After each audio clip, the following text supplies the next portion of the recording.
Good morning, everyone. This week we studied a portion of Chayei Sara.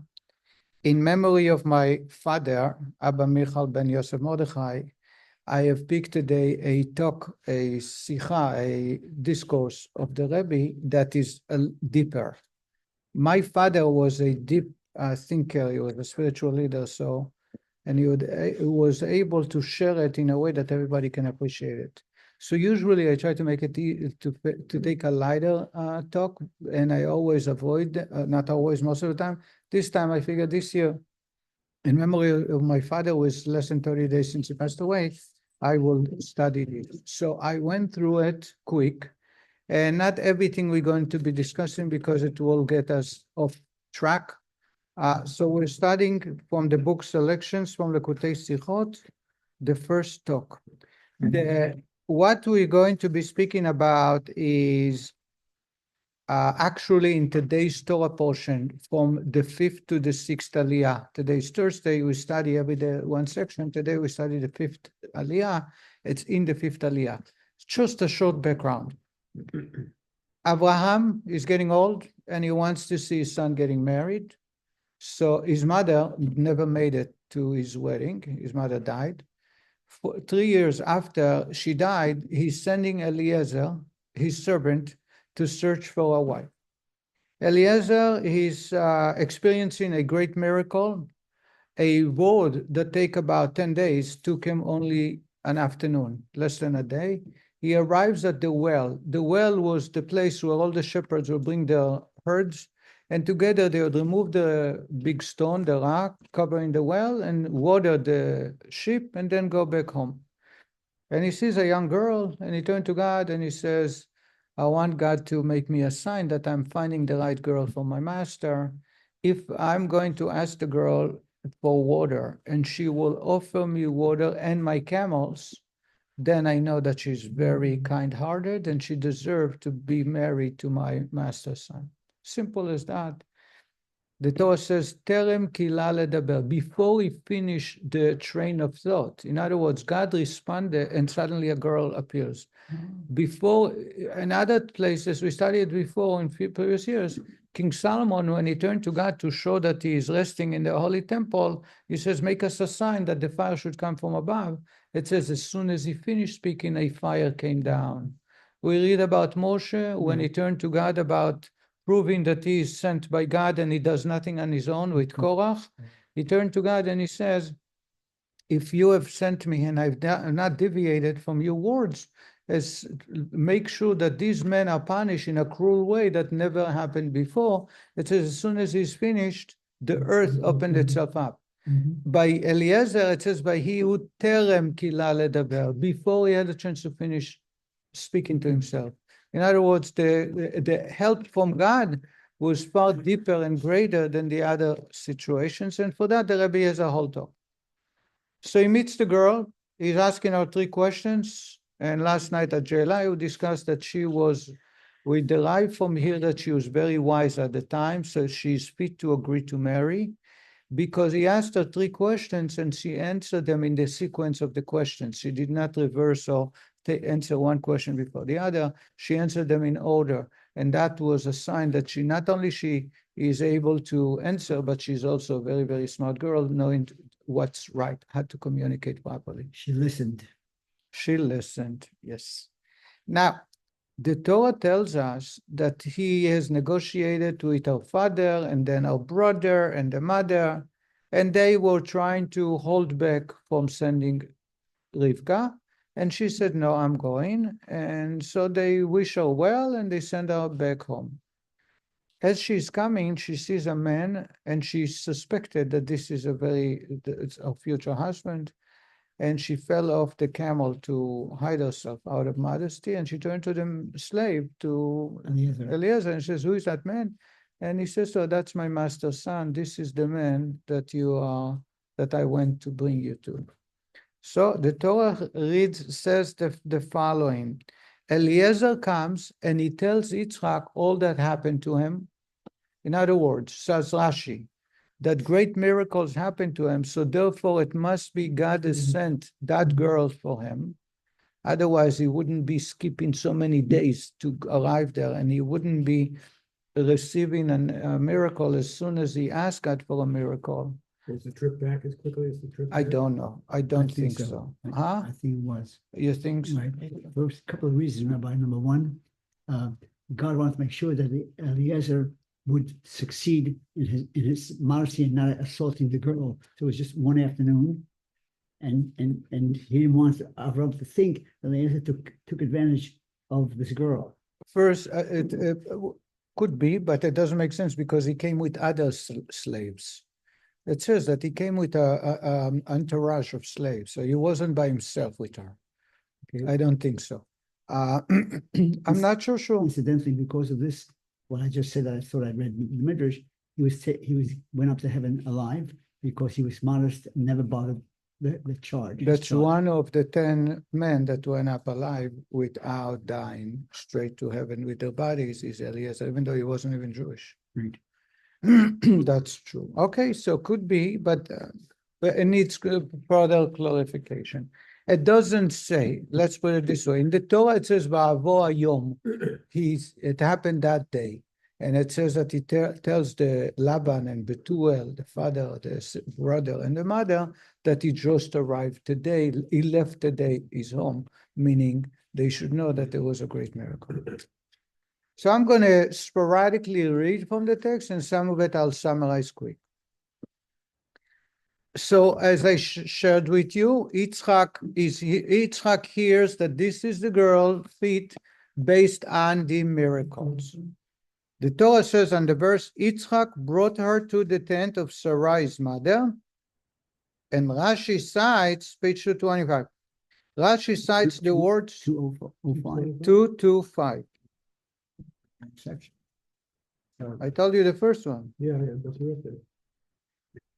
Yitzchak brought her to the tent of Sarah, his mother. Rashi cites the words to the tent of Sarah, his mother. These are three words. Hoela, Sarah, imo. To the tent of Sarah, his mother. Says Rashi, he brought her to the tent, and behold, she was Sarah, his mother. She's just a copy or a continuation of Sarah's mother. That is, she became exactly like Sarah's mother. As long as Sarah was alive, a light burned from one Shabbat eve to the next. One miracle. Blessing was found in the door, another miracle, and a cloud was attached to the tent, a third miracle. When Sarah died, these signs ceased, but when Rivka came, they resumed. Bereshit Rabbah, that's from the Midrash. So again, he brought her to the tent of Sarah's mother. Says Rashi, she became like Sarah. In what way she's like Sarah? She's as holy as Sarah. While Sarah is alive, there were three miracles. Number one, she would light Shabbat candles and they would stay lit for 7 days or 8 days until the next Shabbat.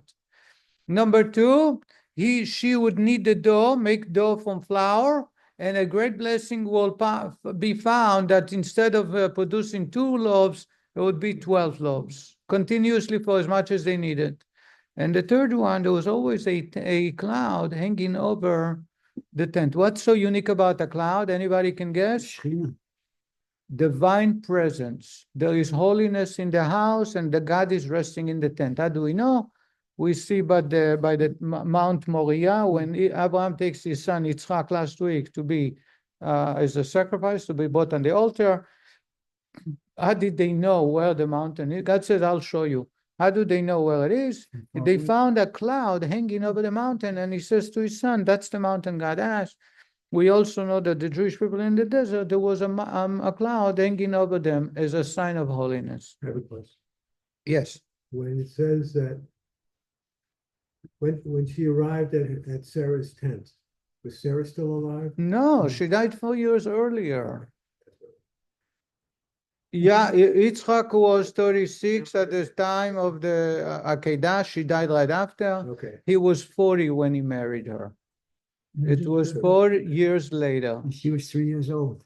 And she, at the time, she was 3 years old. Yes. Then Yitzchak spent 3 years up on the mountain after Abraham left. there. That's the Midrash, that he was up in the mountain, or he went up to heaven. There's all kinds of commentaries. We are trying to stick to the text, and Rashi, who is addressing difficulties in the text, otherwise he wouldn't bring them. After she died, though, they kept her tent as a tent.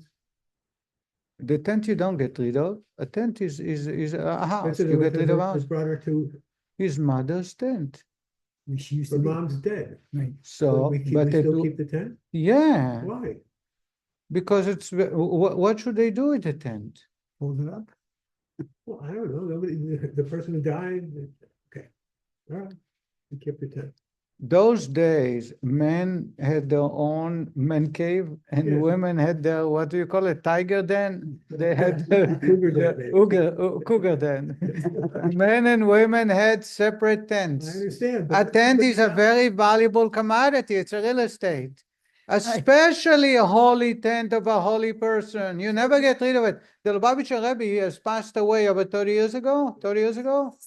His house is still around. You don't touch the house. People come in sometimes to pray. At a given day, they open it up for prayer, but it's a holy place. Okay. You don't just fold it.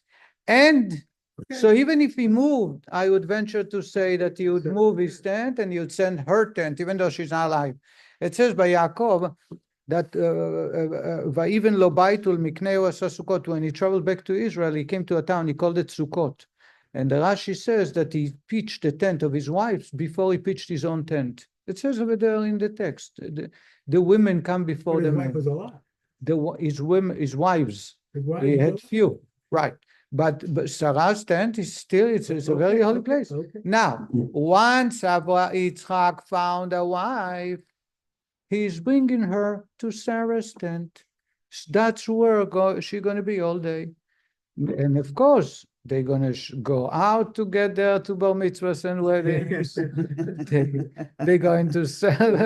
On Shabbat, they walk together to synagogue. They're going to come to the comedy night. Even if they sponsor the table, they're going to bring all their friends.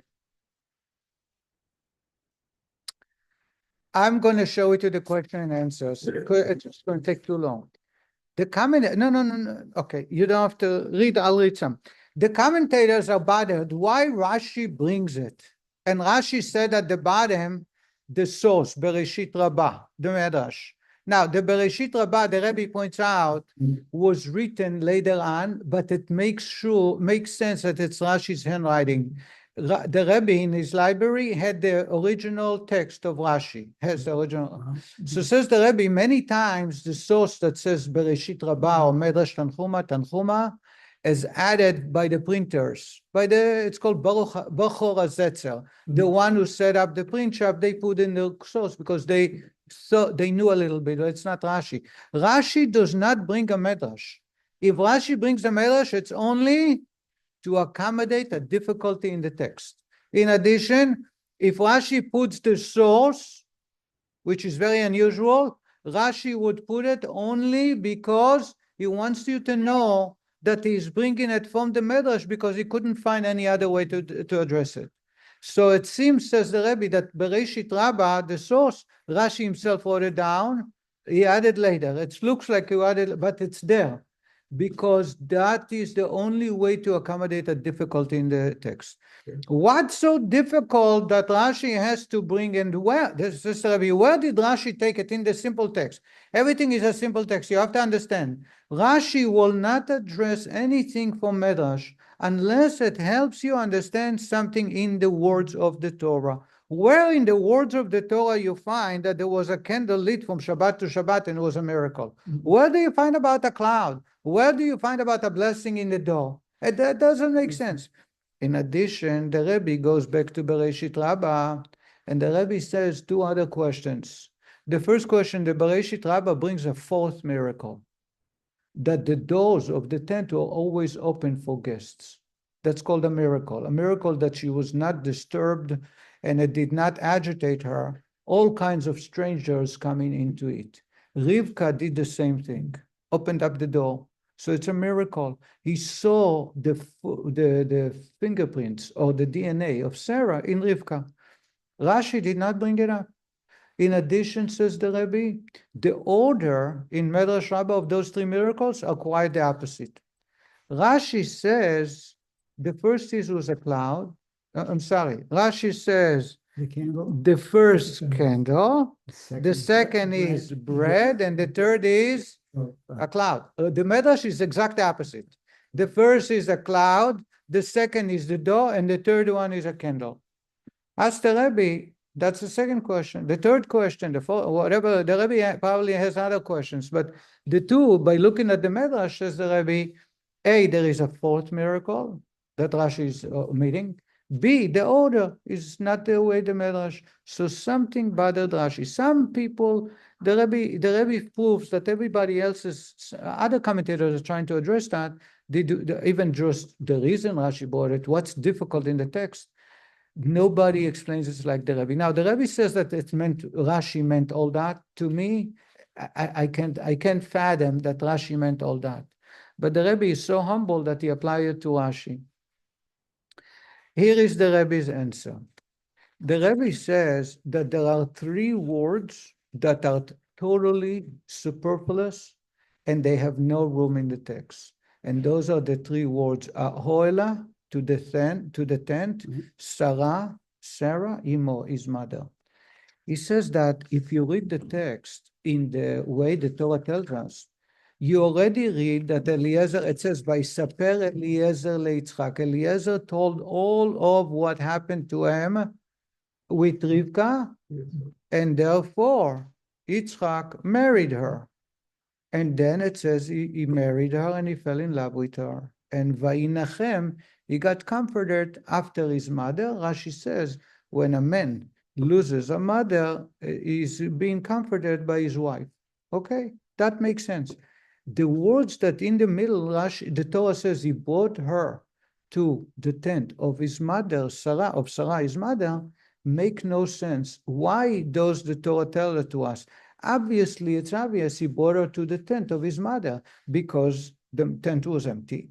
And he boarded her. In addition, even if you tell me that usually he should have built a brand new tent, but the Torah don't have to tell it to us. There's nothing to do with the marriage. Just like it doesn't say that he bought her a new bedroom, or just you don't say that they make an appointment to a furniture store to choose the kind of a back-supporting recliner that she needed. It's nothing to do. Why does the Torah says by V'ea, Ahoela, Ahoela, Saraimo? It should say by V'ea. He brought it home, nothing else. In other words, all the commentators say that probably Rashi is bothered with the hey, Ahoela, not Ohela. I'm not going to get into the details because it'll take another 5 minutes to explain. The Rebbe says Rashi in the headline of the commentary bring all three words. And therefore, those entire three words were superfluous. And therefore, says the Rebbe, each one of the words God wants to hint to us that there was something about her that is imitating Sarah. That's why I didn't bring the fourth one. Now the Rebbe explains it this way. Ohela, to the tent. What was so unique about the tent? Everybody knew that the tent Sarah lived in was very holy. In what way? There was a cloud, meaning God was resting in that place. Sarah, what was so unique about Sarah? Says the Rebbe, go back before, a portion before. Abraham is a very kind person. He's chasing the goats or the lamb to slaughter, to give them a tongue. But he turned to Sarah and he says, Lushi v'asiu goat, please make dough and make cakes. It says the Rebbe, I don't understand. If he cared about the guests so much and he slaughtered, he grilled them, he put them on a barbecue. He did everything. Why does he ask from her to make the bread? The baker. She's the baker. Why is she the baker? Shouldn't he be the one to do all the mitzvot? And the answer is because there was something unique about Sarah that he did not possess. And that is a blessing with the dough.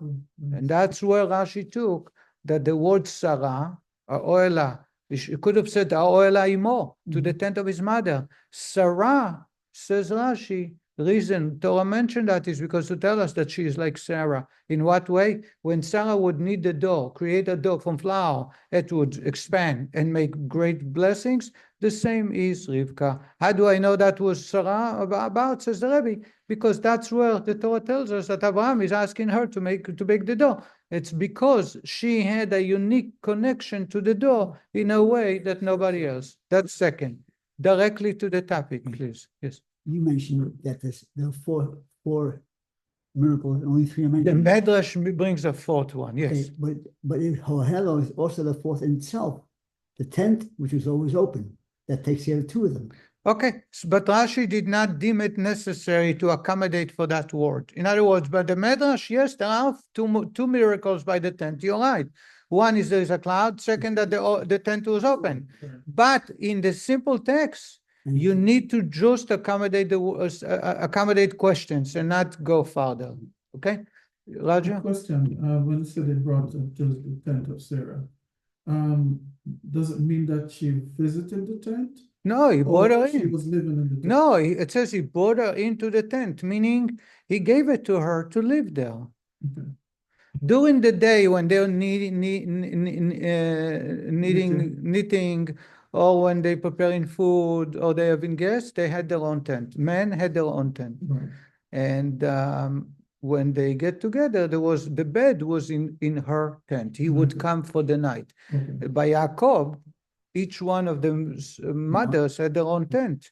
And Yaakov's bed was in It got moved around. Didn't they move it around? Rachel. Rachel's tent. She was Except he would do once a week or once in a while for the others. When Rachel died, the bed was moved to her maidservant, Bilhah.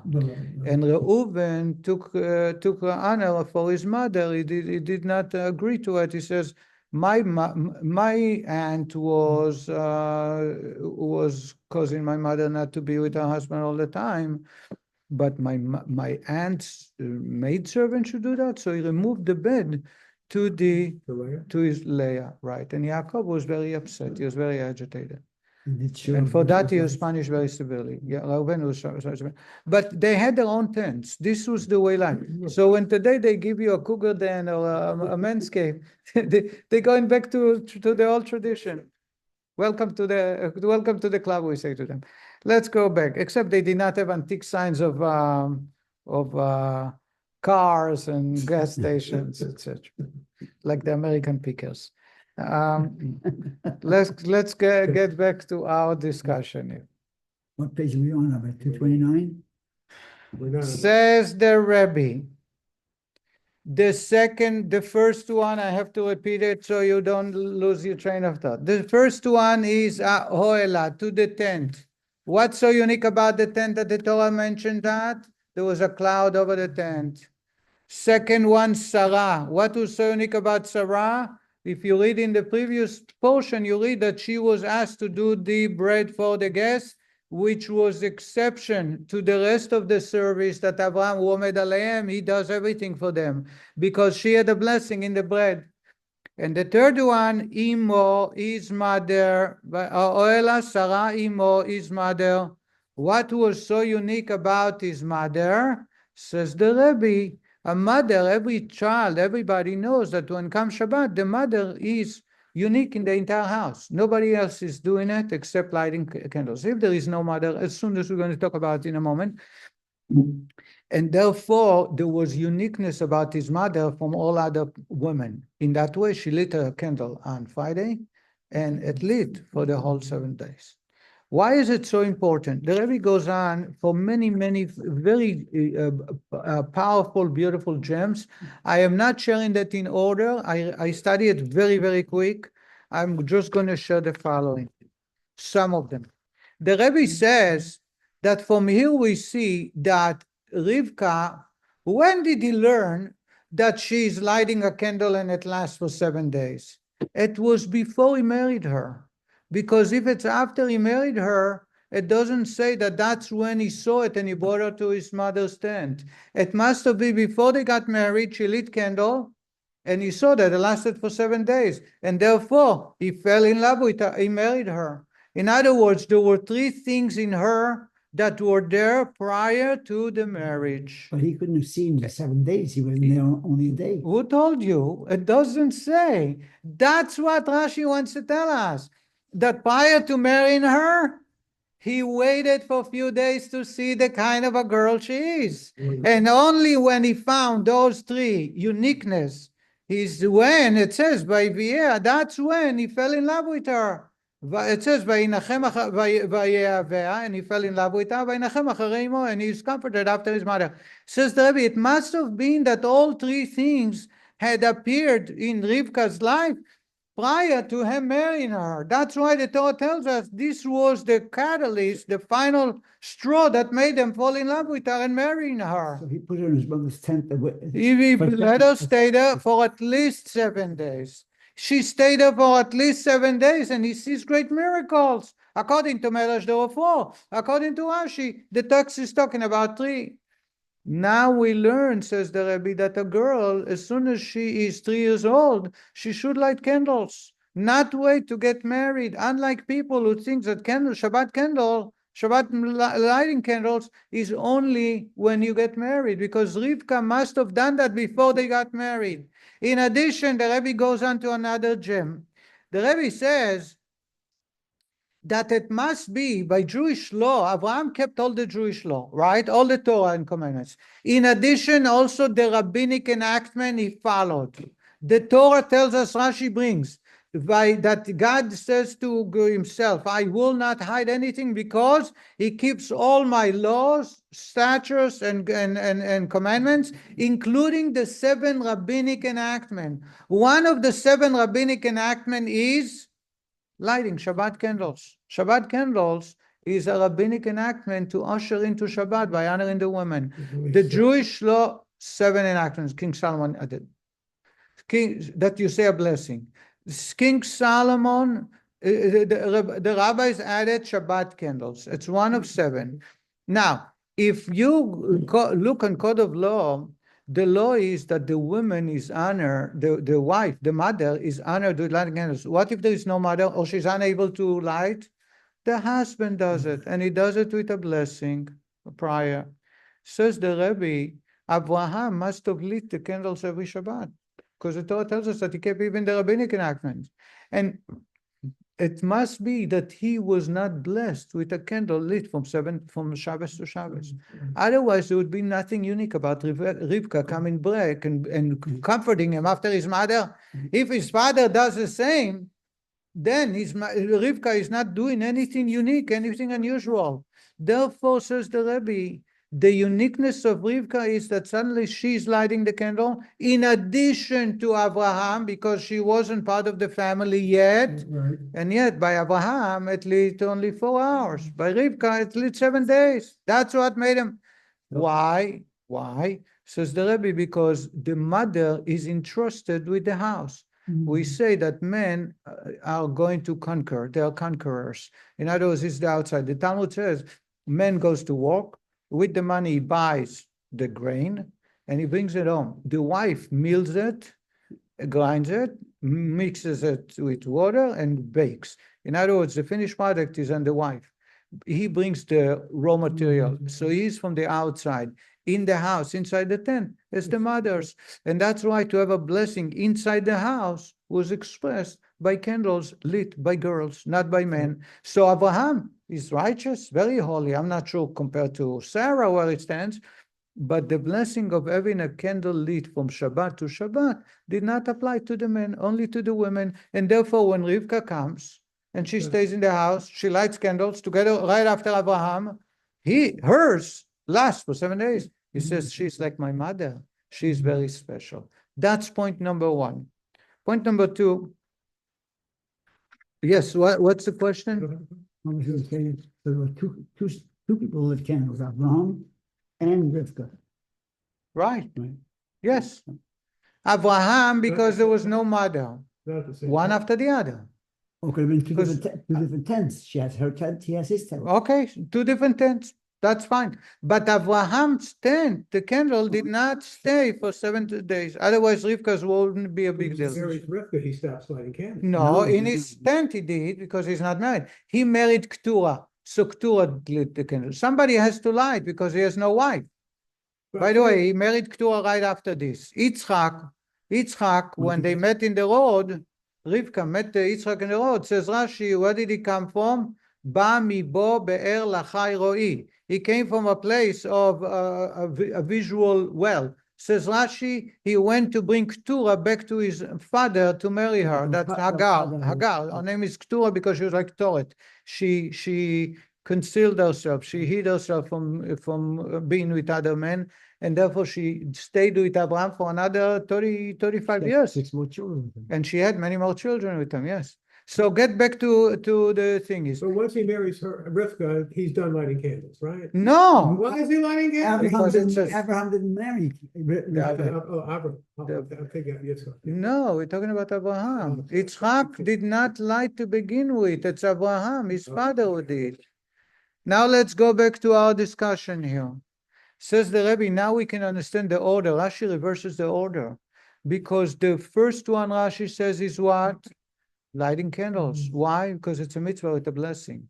So it's greater than anything else. The second one is the bread, because there's also a mitzvah there. What mitzvah? Chala, afrashat chala. That's part of the uniqueness of Sarah, that you would remove and say a blessing for that. That's a Torah decree. And finally, the third one is a cloud is hanging. That's from God. The Rebbe goes on to say one more gem I'm going to share, and that is those three are not random, because if you look at the women, Jewish women, they were entrusted and are unique in three great mitzvot, which are all enumerated in those three miracles. The Torah tells us that the word Chana is a name of the mother of Shmuel. Many women is an acronym for three letters: Chala, Nida, Adlakat Haner. There are three mitzvot that women are entrusted and are in the forefront as opposed to the men. Chala, meaning afrashat chala or kashrut, to keep kosher in the house. Nida, the family purity and the relationship between husband and wife should be done according to the way God wants. And adlakat haner, lighting of the candle. Says the Rebbe, chala is obvious. It's the blessing in the door. God will bless the door if you take a portion and you give it to the kohen by serving God. Nida create a holy space, and that represented by the cloud hanging over the tent. God is there. They allow space for God. Ish, men, is made out of three letters, Aleph, Yud, Shin. Isha, wife, is made out of three letters, Aleph, Shin, Hey. Ish has a Yud in the middle, Isha has a Hey at the end. Yud and Hey is God's name. If they follow the law of purity, they create space for God to enter. So there are three partners. If they are not, there is a Esh, there is a fire. If you take Yud and Hey from the names, you create a Eshes, fire will consume them. In other words, in order for God to rest in a house, there must be the respect between each other and to live according to the Torah law and specifically the law of intimacy. So when there was a cloud hanging from the tent, it was a sign that the holy place is here. The tent is very holy. They kept Tarat HaMishpacha, they take the law of purity. And the last one is lighting of candles. The last of the three, is Adlakat Haner, lighting of the candle, bringing light into the house, especially on Shabbat. That was unique, that was given to women specifically. Only if there is no women in the house, the man does it. And that's why those three miracles denotes the three unique laws that are given to the women are mentioned by Rivka. And that's why the order is mentioned in that way. And that's why Rashi did not want to bring the fourth one. And that's why Rashi says it's Bereshis Rabbah, it's a medrash. Even though it's a medrash, it will accommodate the words Oela Saraimo, to the tent of his mother Sarah.